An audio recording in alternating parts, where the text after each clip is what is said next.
Hey everyone, this is Danny fRoD Montaner, and you're here for another EG Pro Tip series brought to you by MSI Notebook. Today I'm going to go ahead and show you how to defend the inner bomb site after you plant the bomb as a terrorist on DE train.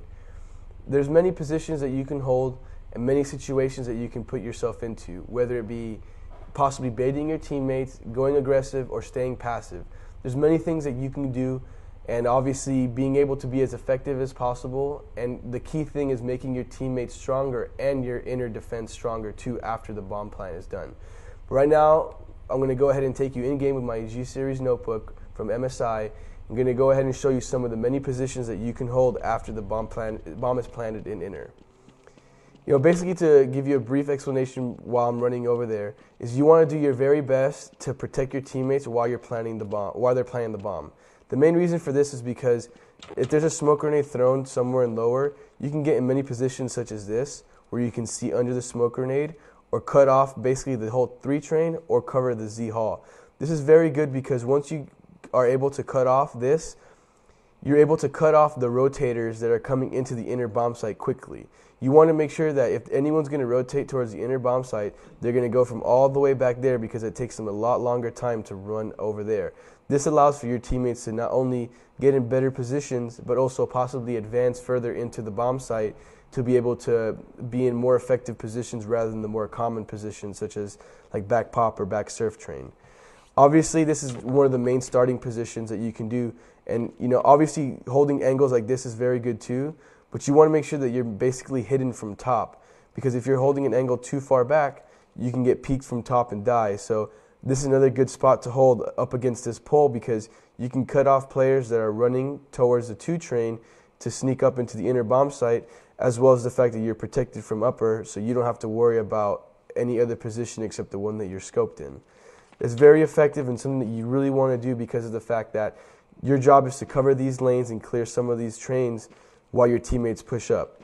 Now, the second topic that I want to go over is possibly baiting your teammates. Obviously, baiting your teammates is not something that's very good and effective to do all the time, but especially when the bomb is planted in a position like this, or the default position, which is about right there, you want to make sure that you can allow your teammates to push up and get as many kills as possible while you're there hiding and basically locking in the round. Once the bomb is planted inner and there's several players alive, especially in upper, you should definitely not lose any rounds because of the fact that you could get in positions such as this and cover a whole entire part of a map, which is the whole entire upper ramp. Also, if teams are pushing up and they're getting close to you, being able to be in a position like this where you can get a pick and run away is very effective, because when you're an opera, you need to be in positions where you can take a shot and take a moment to reset yourself, because obviously it takes a few moments for the bullet to be able to be fired again. So you have to get in positions such as that to be secured. Now, the last thing that I really wanted to go over had to do with being aggressive or passive when it comes to holding the inner bomb site after the plant. You obviously want to be passive for the most part because of the fact that you want to allow your teammates that are pushed up to do all the damage, and you want to be the guy that basically locks in the round for your team. But if your team is getting in situations where they're dying, and maybe they say that they're all pushing up pop train, no one's top ramp. If you hear from your teammates that no one is top ramp, you can be aggressive with this, because not only can you cut off certain angles, but if your teammate is hiding back pop and you can kill someone that's running up towards him and run away, you do 2 main things. Not only do you get a kill while being aggressive, but you also keep your teammate alive and make him stronger, because the player who was dedicated to go getting him or killing him is now being killed by you because of your aggressiveness. So obviously being aggressive pays out a lot, but you want to make sure that you're more passive in these situations. Having a little hint of aggressiveness is exactly what you need to have, because you want to make sure that you can basically give your team the advantage again once maybe 2 or 3 of your teammates die and you're stuck in a really bad position.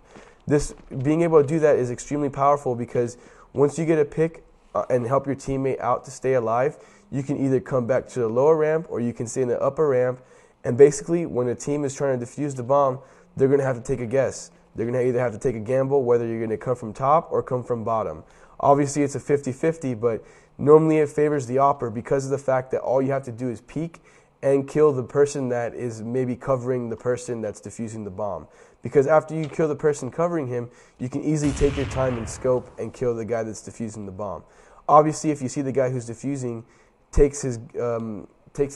sight off of the bomb, you can go ahead and kill the guy that's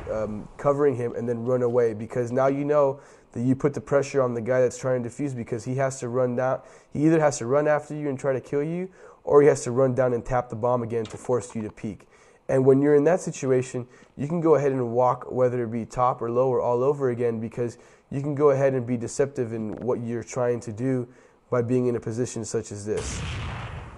And this has basically been a quick run through on how to defend the inside bomb site when you're dealing with DE train. And you want to make sure that you can be as effective as possible, as well as being aggressive, but also being mostly passive, because at the end of the day, it's on the CTs to hurry up and make things happen, because the bomb is slowly ticking away. And if you're passive, the more time that ticks off the clock, the better chances that you'll have of winning the round. So obviously, even though I preach maybe being more aggressive than passive in most situations, after plant, especially in such an effective position such as inner on DE train, is one of the best things that you can do to help your teammates and your team be more effective. And this has been an EG Pro Tip series brought to you by MSI Notebook, and you can go ahead and check out more information on them at msimobile.com. And for more information on Team EG and more of these videos, you can check us out at www.myeg.net.